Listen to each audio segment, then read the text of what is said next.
महाराज दशरथ का यह अद्भुत विस्तार से युक्त वचन सुनकर महातेजस्वी विश्वामित्र पुलकित हो उठे और इस प्रकार बोले, राजसिंह, ये बातें आपके ही योग्य हैं। इस पृथ्वी पर दूसरे के मुख से ऐसे उदार वचन निकलने की संभावना नहीं है। क्यों न हो, आप महान कुल में उत्पन्न हुए हैं और वशिष्ठ जैसे ब्रह्म ऋषि आपके उपदेशक हैं। अच्छा, अब जो बात मेरे हृदय में है उसे सुनिए। नृपश्रेष्ठ, सुनकर उस कार्य को अवश्य पूर्ण करने का निश्चय कीजिए। आपने मेरा कार्य सिद्ध करने की प्रतिज्ञा की है, इस प्रतिज्ञा को सत्य कर दिखाइए। पुरुष प्रवर, मैं सिद्धि के लिए एक नियम का अनुष्ठान करता हूँ। उसमें इच्छानुसार रूप धारण करने वाले 2 राक्षस विघ्न डाल रहे हैं। मेरे इस नियम का अधिकांश कार्य पूर्ण हो चुका है। अब उसकी समाप्ति के समय वे 2 राक्षस आ धमके हैं। उनके नाम है मारीच और सुबाहु। वे दोनों बलवान और सुशिक्षित हैं। उन्होंने मेरी यज्ञ वेदी पर रक्त और मांस की वर्षा कर दी है। इस प्रकार उस समाप्त प्राय नियम में विघ्न पड़ जाने के कारण मेरा परिश्रम व्यर्थ हो गया है और मैं उत्साहहीन होकर उस स्थान से चला आया हूँ। पृथ्वीनाथ, उनके ऊपर अपने क्रोध का प्रयोग करूं, उन्हें शाप दे दूं, ऐसा विचार मेरे मन में नहीं आता है, क्योंकि वह नियम ही ऐसा है जिसको आरंभ कर देने पर किसी को शाप नहीं दिया जाता। अतः नृपश्रेष्ठ, आप अपने काकपच्छाधारी सत्य पराक्रमी सूरवीर ज्येष्ठ पुत्र श्री राम को मुझे दे दे।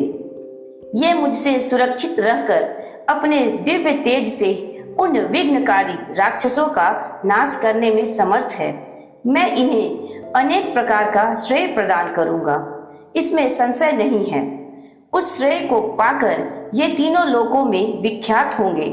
श्री राम के सामने आकर वे दोनों राक्षस किसी तरह ठहर नहीं सकते। इन रघुनंदन के सिवा दूसरा कोई पुरुष उन राक्षसों को मारने का साहस नहीं कर सकता है।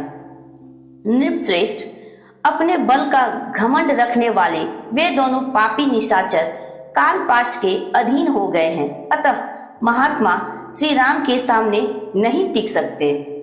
भूपाल, आप पुत्र विषयक स्नेह को सामने न लाइए। मैं आपसे प्रतिज्ञा पूर्वक कहता हूँ कि उन दोनों राक्षसों को इनके हाथ से मरा हुआ ही समझिए। सत्य पराक्रमी महात्मा श्री राम क्या है, यह मैं जानता हूँ। महातेजस्वी वशिष्ठ जी तथा ये अन्य तपस्वी भी जानते हैं। राजेंद्र, यदि आप इस भूमंडल में धर्म लाभ और उत्तम यश को स्थिर रखना चाहते हो तो श्री राम को मुझे दे दीजिए। ककुत्स नंदन, यदि वशिष्ठ आदि आपके सभी मंत्री आपको अनुमति दे तो आप श्री राम को मेरे साथ विदा कर दीजिए। मुझे राम को ले जाना अभीष्ट है। ये भी बड़े होने के कारण अब आसक्ति रहित हो गए हैं। अतः आप यज्ञ के अवशिष्ट 10 दिनों के लिए अपने पुत्र कमल नयन श्री राम को मुझे दे दीजिए। रघुनंदन, आप ऐसा कीजिए जिससे मेरे यज्ञ का समय व्यतीत न हो, आपका कल्याण हो। आप अपने मन को शोक और चिंता में न डालिए। यह धर्म और अर्थ से युक्त वचन कहकर धर्मात्मा महातेजस्वी परम बुद्धिमान विश्वामित्र जी चुप हो गए।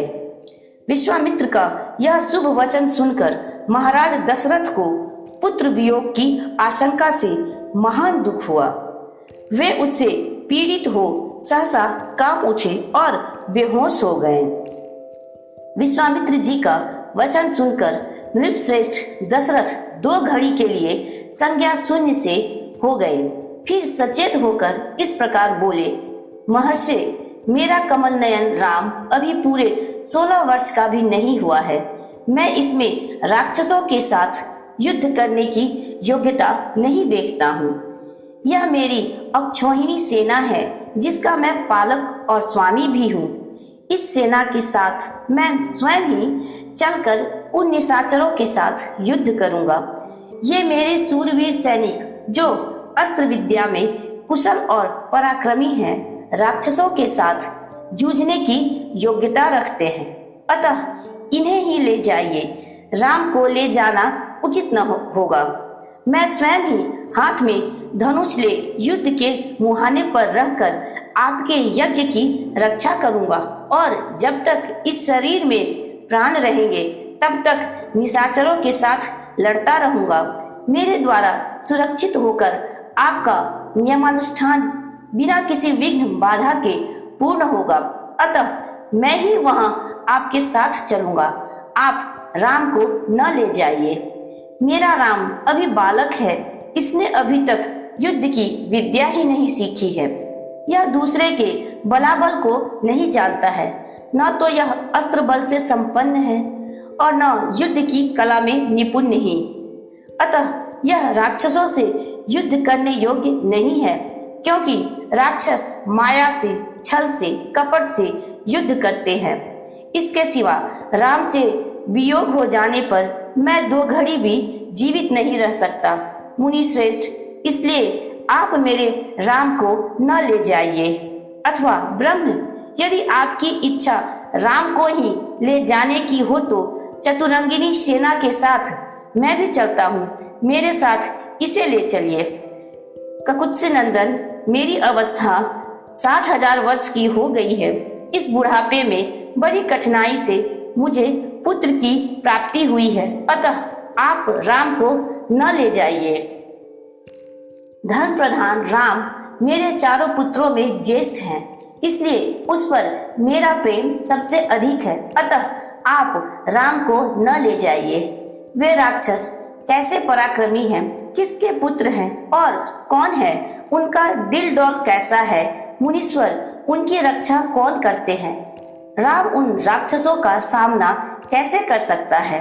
ब्रह्म, मेरे सैनिकों को या स्वयं मुझे ही उन माया योधी राक्षसों का प्रतिकार कैसे करना चाहिए। भगवान, ये सारी बातें आप मुझे बताइए। उन दुष्टों के साथ युद्ध में मुझे कैसे खड़ा होना चाहिए, क्योंकि राक्षस बड़े बलाभिमानी होते हैं। राजा दशरथ की इस बात को सुनकर विश्वामित्र जी बोले, महाराज, रावण नाम से प्रसिद्ध एक राक्षस है जो महर्षि पुलत्स के कुल में उत्पन्न हुआ है। उसे ब्रह्मा जी से मुंह मांगा वरदान प्राप्त हुआ है, जिससे महान बलशाली और महापराक्रमी होकर बहुसंख्यक राक्षसों से घिरा हुआ वह निशाचर तीनों लोकों के निवासियों को अत्यंत कष्ट दे रहा है। सुना जाता है कि राक्षस राज रावण विश्वश्रवा मुनि का औरस पुत्र तथा साक्षात कुबेर का भाई है। वह महाबली निशाचर इच्छा रहते हुए भी स्वयं आकर यज्ञ में विघ्न नहीं डालता, अपने लिए इसे तुच्छ कार्य समझता है।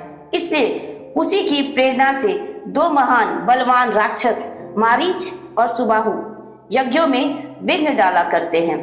विश्वामित्र मुनि के ऐसा कहने पर राजा दशरथ उनसे इस प्रकार बोले, मुनिवर, मैं उस दुरात्मा रावण के सामने युद्ध में नहीं ठहर सकता। धर्मज्ञ महर्षि, आप मेरे पुत्र पर तथा मुझ पर मंदभागी दशरथ पर भी कृपा कीजिए, क्योंकि आप मेरे देवता तथा गुरु हैं। युद्ध में रावण का वेग तो देवता, दानव, गंधर्व, यक्ष, गरुड़ और नाग भी नहीं सह सकते, फिर मनुष्यों की तो बात ही क्या है। मुनि श्रेष्ठ, रावण समरांगन में बलवान के बल का अपहरण कर लेता है। अतः मैं अपनी सेना और पुत्रों के साथ रहकर भी उससे तथा उसके सैनिकों से युद्ध करने में असमर्थ हूँ। ब्रह्म, यह मेरा देवोपम पुत्र युद्ध की कला में सर्वथा अनभिज्ञ है। इसकी अवस्था भी अभी बहुत थोड़ी है, इसलिए मैं इसे किसी तरह नहीं दूंगा। मारीच और सुबाहु सुप्रसिद्ध दैत्य सुंद और उपसुंद के पुत्र हैं। वे दोनों युद्ध में यमराज के समान हैं। यदि वे ही आपके यज्ञ में विघ्न डालने वाले हैं तो मैं उनका सामना करने के लिए अपने पुत्र को नहीं दूंगा, क्योंकि वे दोनों प्रबल, पराक्रमी और युद्ध विषयक उत्तम शिक्षा से संपन्न है। मैं उन दोनों में से किसी एक के साथ युद्ध करने के लिए अपने सुहृदों के साथ चलूंगा, अन्यथा यदि आप मुझे न ले जाना चाहे तो मैं भाई बंधुओं सहित आपसे अनुनय विनय करूंगा कि आप राम को छोड़ दें। राजा दशरथ के ऐसे वचन सुनकर विप्रवर कुशिक नंदन विश्वामित्र के मन में महान क्रोध का आवेश हो आया। जैसे यज्ञशाला में अग्नि को भली भांति आहुति देकर घी की धारा से अभिषिक्त कर दिया जाए और वह प्रज्वलित हो उठे, उसी तरह अग्नितुल्य तेजस्वी महर्षि विश्वामित्र भी क्रोध से जल उठे।